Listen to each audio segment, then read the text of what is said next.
Bonsoir, bonsoir, bonjour. C'est ED Congo Basango Télévision. Comme toujours, avant de commencer notre émission, nous disons merci à Dieu.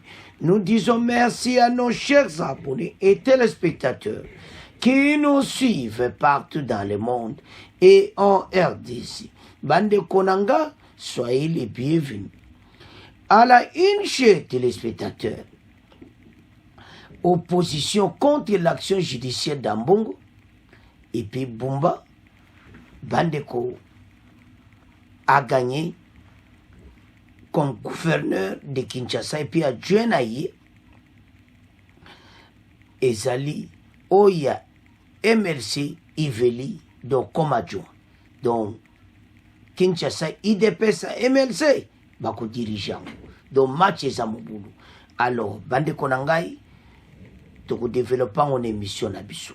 Alors, toko banda d'abord sur élection des gouverneurs. Ce qui toko tal élection oyo bandeko makambo zaminen.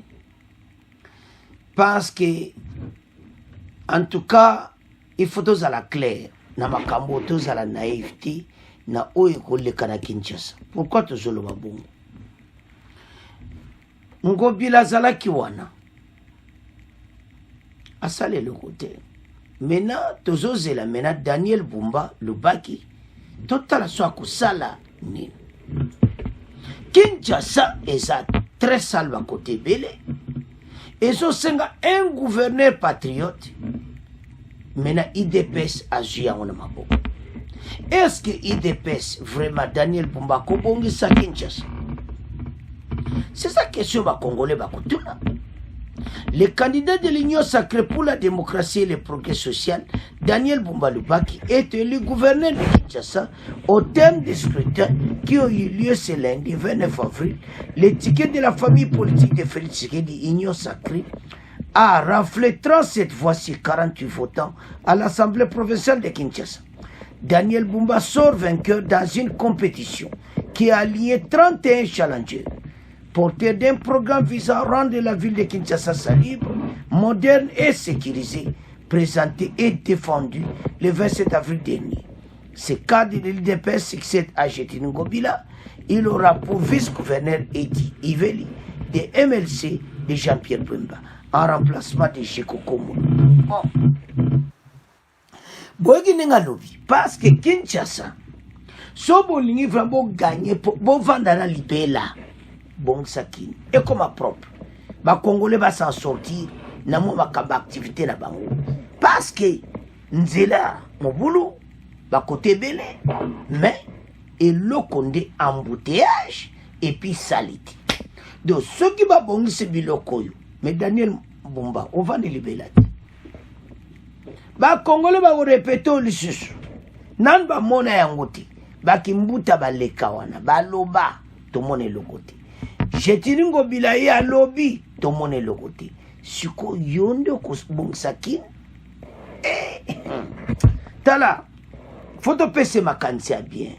Soit li Kinshasa bonga avant sa ba promesse. Avant si bango penza.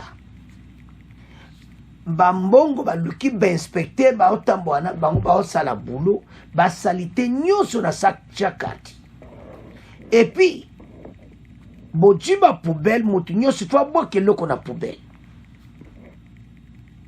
Bon lanti bon ata fimbu, ndeto mona ki lera musée.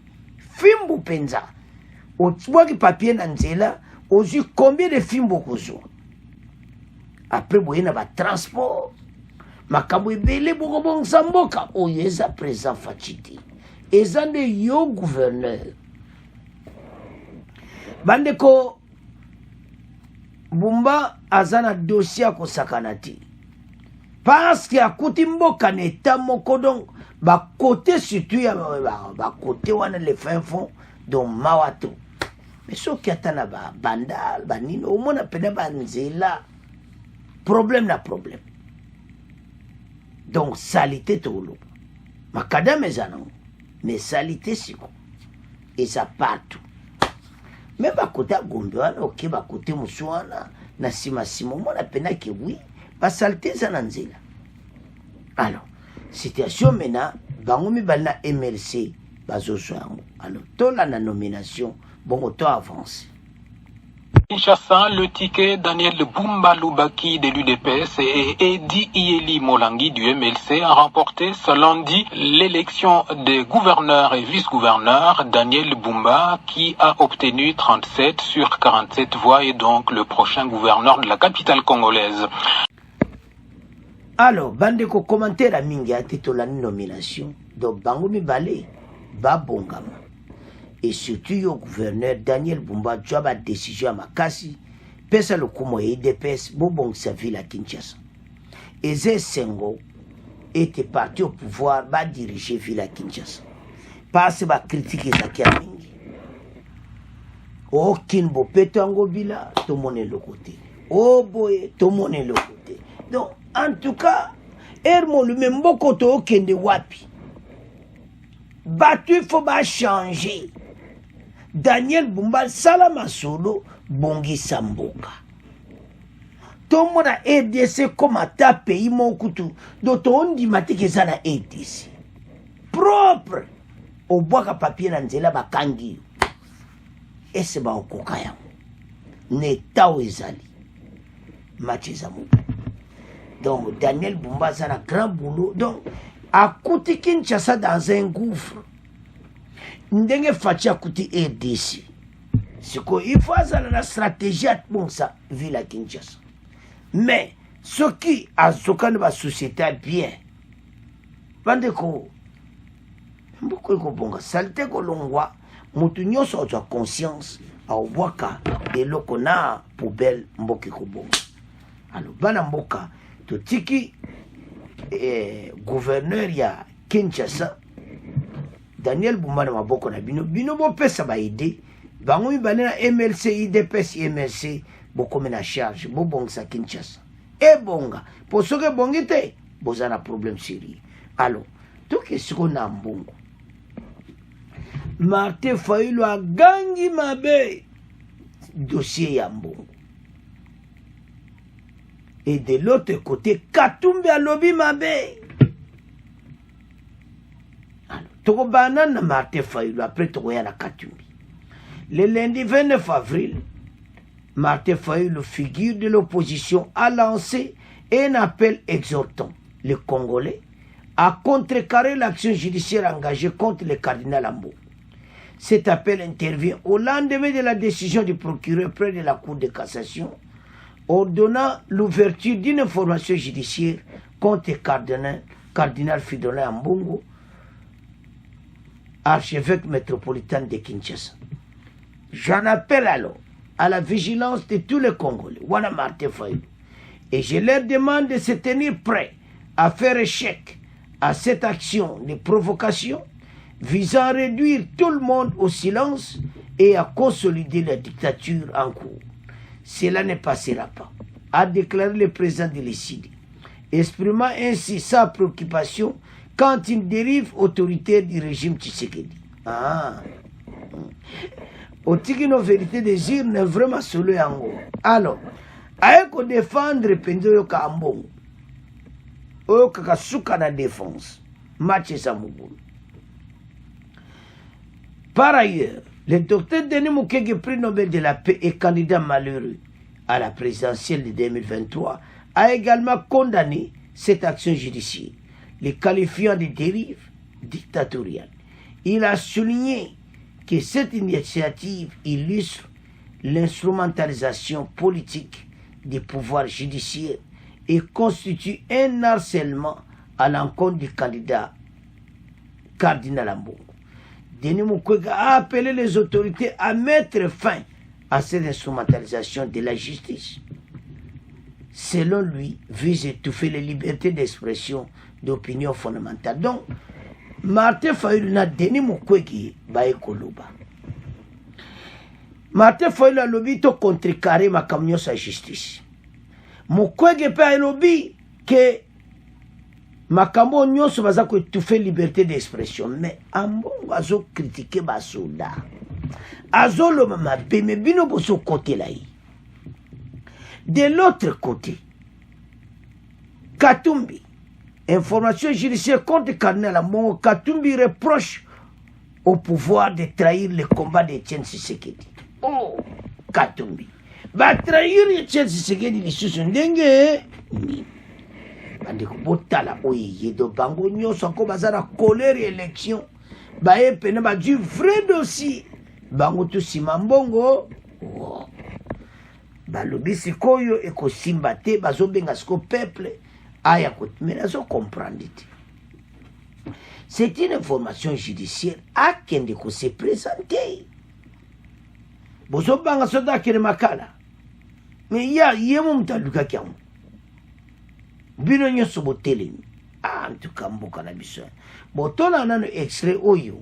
Martin Fayulu na mukwege nde balobi. Bongo to avance. Kinshasa, où Martin Fayulu Madidi a appelé ce lundi les Congolais à faire échec à l'action judiciaire lancée contre le cardinal Fridolin Ambongo. Le leader du parti politique SID a lancé cet appel au lendemain de l'ordre donné par le procureur général près la Cour des cassations au procureur général près la Cour d'appel de Matete d'ouvrir une information judiciaire contre l'archevêque métropolitain de Kinshasa. On écoute les détails dans cet élément. À travers cette démarche judiciaire, Martin Fayulu redoute que le régime Tshisekedi prenne une déviation progressive, incontrôlée et dangereuse pour le pays.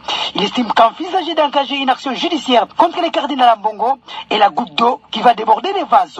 Pour le président de l'ECD, les propos du cardinal, dans le cadre de sa mission prophétique, sont partagés et acceptés par la majorité des Congolais. Pour sa part, Dr Denis Mukwege est d'avis que la poursuite contre le cardinal Ambongo illustre l'instrumentalisation politique du pouvoir judiciaire et une dérive dictatoriale. Il a également recommandé aux autorités de mettre fin à ce qu'il qualifie d'harcèlement judiciaire à l'encontre de la plus haute autorité catholique de la RDC. Le directeur général de l'hôpital de Panzi a par ailleurs fait savoir que cette action judiciaire est de nature à étouffer la liberté d'expression et d'opinion alors garantie par la Constitution en vue de favoriser l'émergence de la démocratie. Alors, bandeko toyoki biso nyonso Martin Fayulu toyoki biso nyonso Denis Mukwege balobi ke bazobenga la Congolais au vigilance et puis azosenga bango bazala prêt pona ko faire échec na dossier yambo. De l'autre côté Katumbi pe atomboki mabe na ndenga mokete do match e mobulu nde tolandi wana toyoki Martin Fayulu balobi bango pena ba telemeli yango et puis va réduire Ambongo au silence. Alors, de l'autre côté, Denis Mukwege appelle les autorités à mettre fin à cette instrumentalisation de la justice. Donc, Denis Mukwege peut assurer qu'il n'a pas sakanati. Alors, Katumbi a l'information judiciaire contre Cardinal Ambongo. Katumbi reproche au pouvoir de trahir le combat de Etienne Tshisekedi. Donc, et ça m'a ce qu'on-là.